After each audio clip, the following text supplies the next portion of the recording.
Dear brothers and sisters, I want to take you back to that moment where Hajar alayhi salam is running between the hills of As-Safa and Al-Marwa with her son Ismail alayhi salam, wanting to provide him with water. And subhanAllah, when you get into the details of the hadith of the Prophet ﷺ, who actually explains the story as if he's seeing it sallallahu alayhi wasallam, then there are small things that have packed meanings.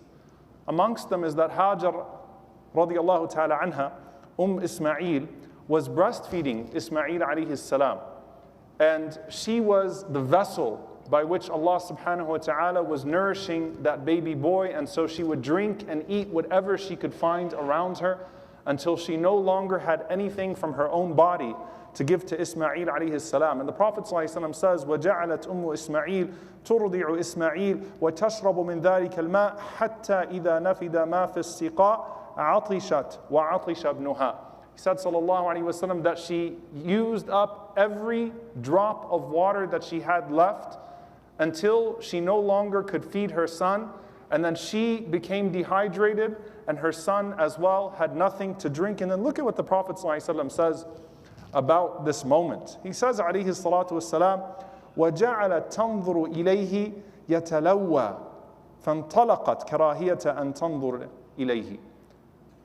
He says sallallahu alayhi wasallam, think of the scene, that Hajar looked at Ismail and she saw the pain that he was in, turning around, groaning, whining, unable to bear the harshness of the environment, this baby. And the Prophet ﷺ says that she looked away because she couldn't see her baby in that pain anymore. This is the Prophet ﷺ telling you that Hajar ran out of the ability to even look at Ismail alayhi salam in this state. And she started to run between As-Safa and Al-Marwa. And the Prophet ﷺ says in the hadith that this is where the Hujjaj and the people of Umrah take the practice of going between Safa and Marwa. And then when she heard that voice, or she heard that sound of Jibreel alayhi salam, as she was running in desperation, she called out, "Whoever it is that caused me to hear you, whoever you are, I have no idea who you are. هل عندك غواث? Any help, any water, anything you can do for us?"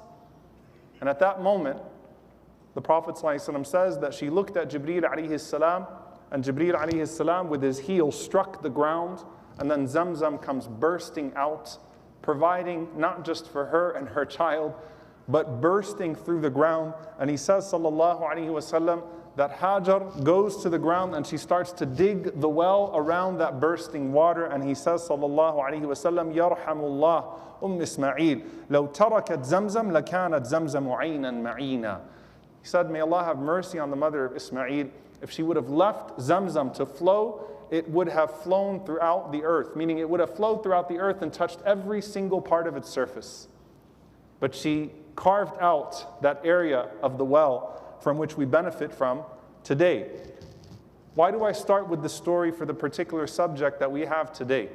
Hajar was looking for water for her child, but the barakah of her dua was water for generations after her, from which we still drink today. That well that Jibreel alayhi salam struck open, when you go there and you drink Zamzam, or when the Hujjaj come back and they bring you that Zamzam, it is still flowing from that very moment, and that is the barakah, the blessing of the sincerity of that woman and the sincerity of that family. And Ibrahim alayhi salam, whose du'as are throughout the Quran, where Allah Azza wa Jal always multiplies what his Khalil Ibrahim asks him. When Ibrahim alayhi salam comes back to the Kaaba, or comes back to raise the foundations of the Kaaba with his son Ismail alayhi salam, and Allah Azza wa Jal tells him, now call out. The question that Ibrahim asked was, وَمَا يَبْلُغُ صَوْتِي? What's going to cause my voice to reach people around the world? And subhanAllah, look at what Al-Qurtubi rahimahullah says. Ibrahim alayhi salam was talking about the blessing of his voice being able to reach people in his time at that moment. What's going to cause my voice, this man in the middle of a desert, to reach people? But till now, the call of Ibrahim alayhi salam is being heard thousands of years later, and people are responding, labbaik Allahumma labbaik. And that's the barakah, the blessing of the dua of Ibrahim alayhi salam. So what's the connection here between dua and this specific concept of barakah, which is more than what you could have asked for, more than what you comprehended, more than what you would have ever dreamt of? What is it about the connection between dua and barakah that we take from this family in particular? Years later, the Prophet ﷺ says that Ibrahim ﷺ came back to visit Ismail ﷺ after his mother had passed away. So this is after the death of Hajar. And it's a longer hadith, so I'll get to the latter part of it in one sentence from the Messenger ﷺ. The story goes that Ibrahim finds a woman in the house of Ismail, that is his first wife from the people of Jurhum who surrounded them, and asked her how she was doing without introducing himself, and she thought he was just an old wayfarer, and all she had to say was, things are terrible. She complained about the water, she complained about the lack of food, she complained about the difficulties of Ismail alayhi salam's task, and Ibrahim alayhi salam says, when your husband comes home, give him salam, and tell him he should change the gate of his home. And Ismail alayhi salam comes home and says, what happened today? She says, an old man came by, and I invited him in. He asked me how I was doing. I told him how we were doing. What did he say? He said, change the gate of the house. Ibrahim alayhi salam meant, of course, change her. And so Ismail alayhi salam said, well, that's a sign from my father. I've got to move on from you. Marries another woman. Ibrahim comes later and finds the exact opposite person. A woman who is grateful, who finds the barakah, the blessing of everything that is in her home. And listen what the Prophet ﷺ says in detail. He says, how is your situation? قالت نحن بخير وسعة. We are in good, and Allah Azza wa Jal has blessed us with much. We're living the life. خير وسعة. We're living the life. The circumstances did not change. The perspective changed. We're blessed, alhamdulillah. Everything is blessed. Everything is great. All she had to say was alhamdulillah, and she meant it. And Ibrahim alayhi salam loves that. وَأَثْنَتَ عَلَى اللَّهِ. And she started to praise Allah subhanahu wa ta'ala. And the Prophet ﷺ says, Ibrahim asked her, مَا طَعَامُكُمْ? What do you eat? I mean, if you're living the life like this, if everything is great, what is it that you're eating? She said, al-lahm. We have some meat. قَالَ فَمَا شَرَابُكُمْ? He said, and what do you drink? قَالَتْ الْمَاء. She said, we drink water. فَقَالَ. So this is the Prophet ﷺ now narrating a dua of Ibrahim alayhi salam. قَالَ اللَّهُمَّ بَارِكْ لَهُمْ فِي اللَّحْمِ وَالْمَاءِ. Oh Allah, bless them in their meat and in their water. Rasulullah sallallahu alayhi wa sallam says, وَلَمْ يَكُنْ لَهُمْ يَوْمَئِذٍ حَبٍّ. They didn't have any grains. They had no wheat, no grain. وَلَوْ كَانَ لَهُمْ لَدَعَى لَهُمْ فِيهِ. And if they had grain, Ibrahim alayhi salam would have blessed their grain as well. He would have asked Allah to put barakah in their grain as well. And the Prophet ﷺ said, so what's the effect of this dua? Was it just that there was barakah in their home for their meat and their water, that Allah Azza wa Jal made it good for them and Allah subhanahu wa ta'ala kept replenishing them? The Prophet ﷺ said, فَهُمَا لَا يَخْلُو عَلَيْهِمَا أَحَدٌ بِغَيْرِ مَكَّةٍ إِلَّا لَمْ يُوَافِقَهُ. The Prophet ﷺ said, no people but the people of Mecca have the barakah in their meat and their water that the people of Mecca do. No other people could survive on meat and water without it harming them, except for the people of Mecca, because of the dua of Ibrahim alayhi salam.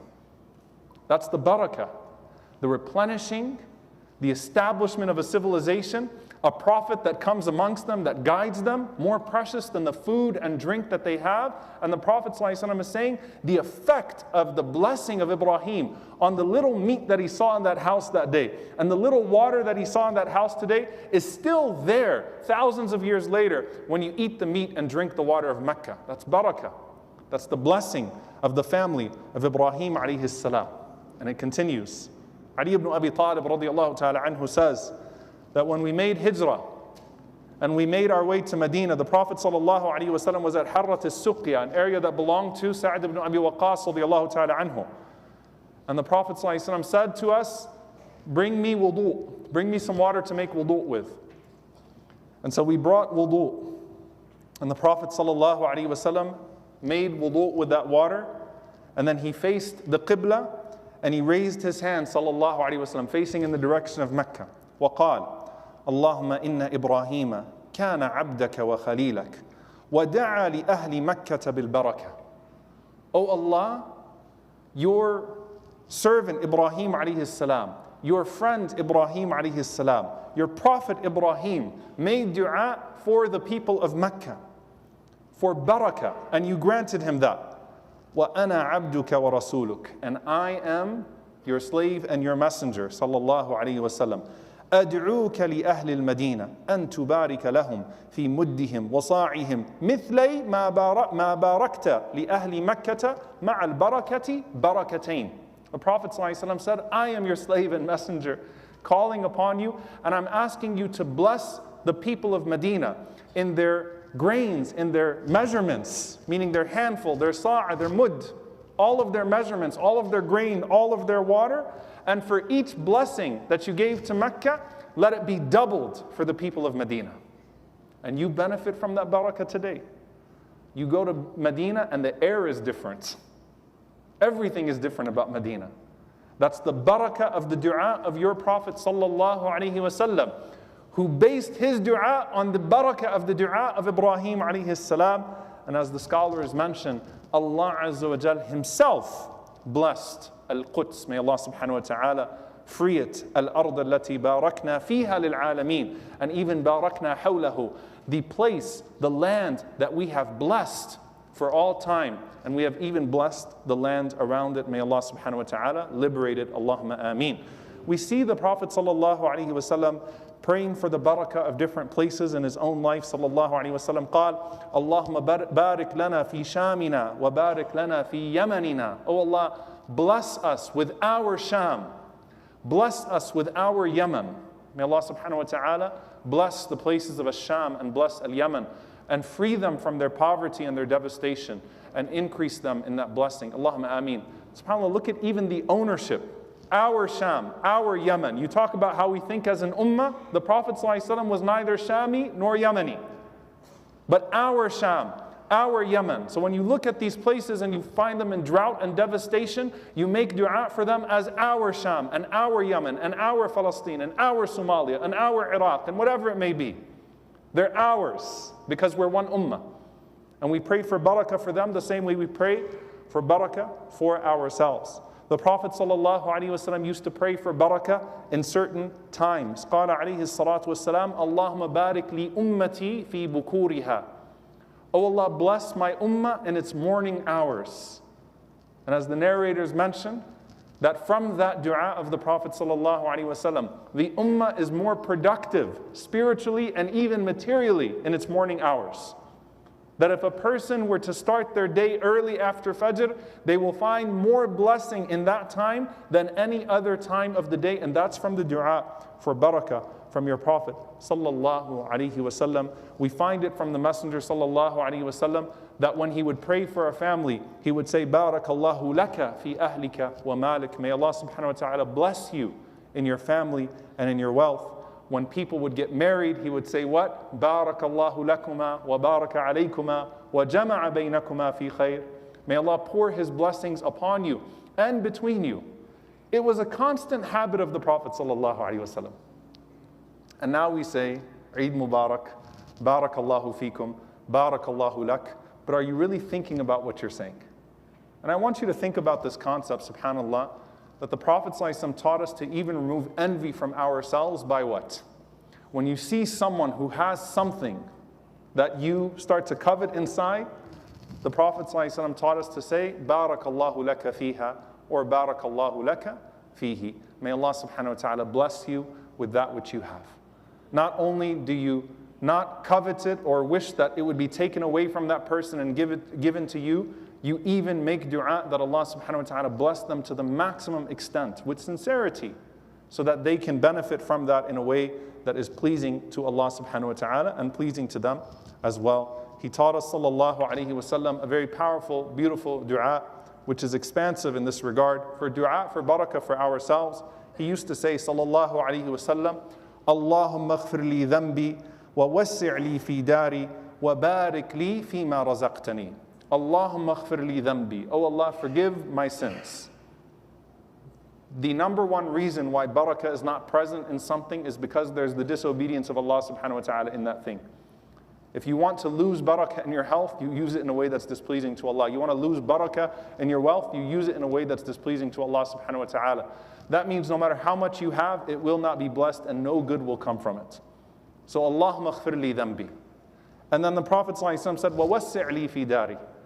And grant me expanse in my home. That's not a dua for the increase in square footage. وَوَسِّعْ لِي دَارِي. If someone has barakah in their home, if it's a small apartment, they will find expanse in it. And if someone has no barakah in their home, it could be a 6,000 square foot house. And it'll feel like a grave. It's about barakah in that home. And there's something very profound about this as well, that it's an existing blessing. So I already have a dar, and I'm asking Allah to bless me in what I already have. وَبَارِكْ لِي فِي مَا رَزَقْتَنِي. And bless me in that which you provide me. So the existing blessings and the new blessings, let them come with the barakah of Allah subhanahu wa ta'ala. Allahumma ighfir li dhanbi wa wassi' li fi dari wa barik li fima razaqtani. In conclusion, dear brothers and sisters, the ulama talk about this contradiction of talab al-barakah bi niyat al-ma'asiyah, to ask Allah for blessing with the intention of disobeying Him. To ask Allah for a blessing with the intention of disobeying Him. You walk up to someone and say, make dua that Allah lets me get this job. Make dua that Allah lets me get this position. Make dua that Allah facilitates this for me. But your intention all along is to use that place, or to use that position, or use that possession in a way that's not necessarily pleasing to Allah subhanahu wa ta'ala. And when you say Bismillah, which opens barakah for whatever it is that you're going to do in the name of Allah, your intention is to do with that blessing what is pleasing to Allah subhanahu wa ta'ala. And when you say Alhamdulillah, after you recognize a blessing, Allah Azza wa Jal increases you so that you can increase in gratitude and hence be eternally blessed. And so, barakah is sought through al-birr. Barakah, blessing, is sought through the intention to do good. The intention to do that which is pleasing to Allah subhanahu wa ta'ala. And ma'asiyah and sin is what is self-defeating in regards to the request for barakah. And that's why Nuh alayhi salam said, فَقُلْتُ اسْتَغْفِرُوا رَبَّكُمْ إِنَّهُ كَانَ غَفَّارًا يُرْسِلِ السَّمَاءَ عَلَيْكُمْ مِدْرَارًا وَيُمْدِدُكُمْ بِأَمْوَالٍ وَبَنِينَ وَيَجْعَلْ لَكُمْ جَنَّاتٍ وَيَجْعَلْ لَكُمْ أَنْهَارًا. Nuh alayhi salam tells his people, if you seek forgiveness from Allah subhanahu wa ta'ala, Allah Azza wa Jal will pour His blessings upon you and around you in every single way. Why? Because it is sins that deplete and sins that remove any blessing and any request for barakah. So we ask Allah subhanahu wa ta'ala to bless us in all that we have and in all that we ask Him for and in all that He gives us, and to make us amongst the blessed, to make us amongst those who are accepted, and to make us amongst those who enjoy the most blessed position with our Prophet sallallahu alaihi wasallam in the highest level of Firdaus al-A'la. Allahumma ameen. Aqulu qawli hadha wa astaghfirullah li wa lakum wa lisa'il muslimin fastaghfiru innahu al-ghafur rahim.